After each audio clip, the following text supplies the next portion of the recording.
Hai teman-teman unicorn, pada kesempatan yang berharga ini, kita akan melihat apa itu sisi gelap. Sisi gelap atau dark version atau dark side tentunya setiap orang memiliki ini dan terkadang seseorang tidak menyadarinya ketika ini muncul dan bahkan tidak mau mengakui perasaan atau keadaan emosional tertentu. Versi dark atau gelap dan versi light atau cahaya kita ini akan selalu menjadi tempat untuk terus memperbaiki diri. Ketika kita mengenal sisi gelap, tentunya kita dapat melihat pola kesuraman yang ada di dalam jiwa kita. Untuk melihat sisi kita yang suram-suram ini, tentunya tidak mudah karena sudah terkubur sangat dalam di alam bawah sadar atau di subconscious mind kita. Maka dari itu, pentingnya diri kita untuk menggali sisi gelap kita dengan melakukan shadow working. Karena dengan shadow working kita dapat menyadari sisi gelap yang terselubung ini. Ketika itu dapat kita sadari, maka memberikan efek growing terhadap pertumbuhan jiwa kita. Setiap orang tentunya memiliki dark version atau dark side atau shadow ini karena kita hidup di dalam dualitas. Manusia memiliki dua lapisan ego yang membentuk dark side ini. Kata unicorn, yang pertama namanya white layer atau lapisan yang memiliki unsur liar, di mana pada lapisan ini terletak hawa nafsu, tidak ada aturan, dan segala keinginan bergerak sangat bebas. Dan lapisan kedua namanya control layer atau lapisan yang dapat mengatur agar sesuai dengan nilai-nilai kesadaran. Kedua lapisan ini sangat berkaitan untuk pembentukan nilai seseorang.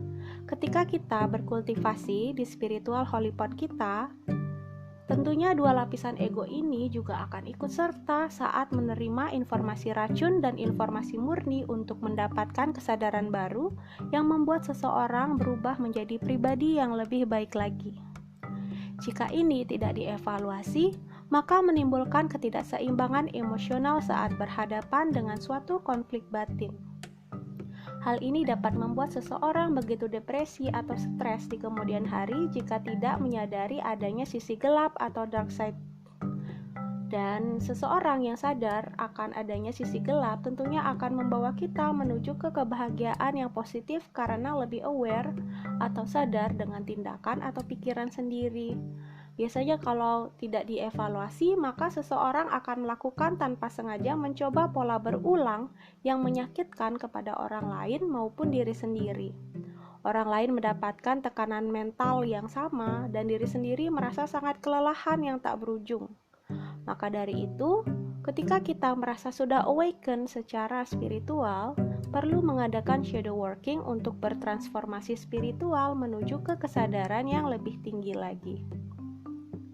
Bukan hanya untuk mengevaluasi sisi gelap diri, namun juga dapat menerima diri seutuhnya saat kita melakukan shadow working. Mungkin beberapa teman-teman unicorn memiliki luka yang belum sembuh yang tentunya masih terselubung di alam bawah sadar. Kita juga dapat berinteraksi dengan trauma masa lalu agar dapat dipulihkan. Pada kesempatan yang berharga ini, kita akan mencoba meditasi untuk melakukan shadow working.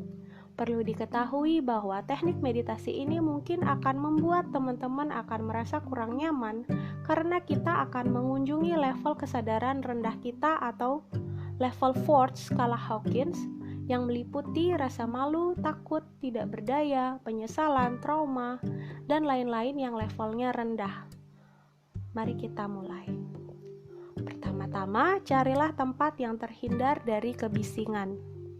Kemudian ambil posisi duduk, bersila atau tiduran yang posisi apapun yang nyaman untukmu. Kemudian pejamkan mata. Bayangkan kamu sedang dibawa ke kejadian yang membuatmu merasa di titik vibrasi rendah atau low vibration. Visualisasikanlah itu. Dan perhatikan perasaan-perasaan apa saja yang muncul di batinmu ketika melihat kejadian-kejadian itu di dalam visualisasimu. Kamu hanya perlu memperhatikan saja. Kamu di dalam sana hanya sebagai penonton. Kamu tidak terlibat di kejadian itu, namun kamu menyadari bahwa yang kamu perhatikan itu adalah bagian dari dirimu. Ketika kamu sadar akan suatu hal yang bijaksana di dalam diri, artinya divine light atau ilahi berbicara kepadamu. Ketika kamu diarahkan, maka roh pembimbing atau spirit guidesmu berbicara kepadamu. Divine light memberikan nasihat-nasihat baik kepadamu, dan roh pembimbing atau spirit guidemu hadir memandumu untuk memberikan pelukan hangat kepada bayanganmu itu.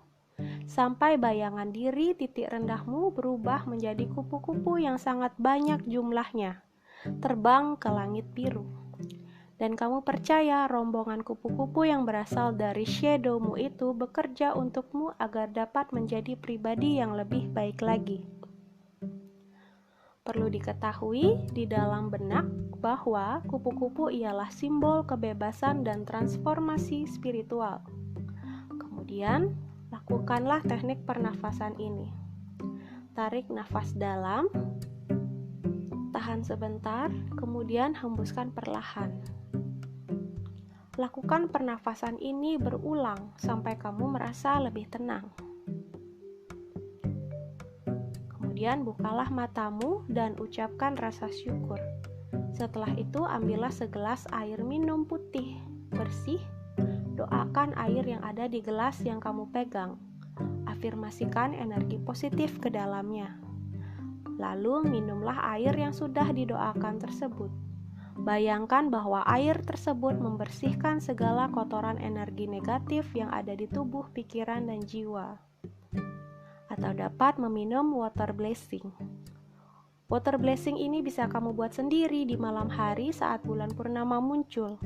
Didiamkan semalam di bawah sinar cahaya bulan purnama dengan menyalakan dupa unicorn healing.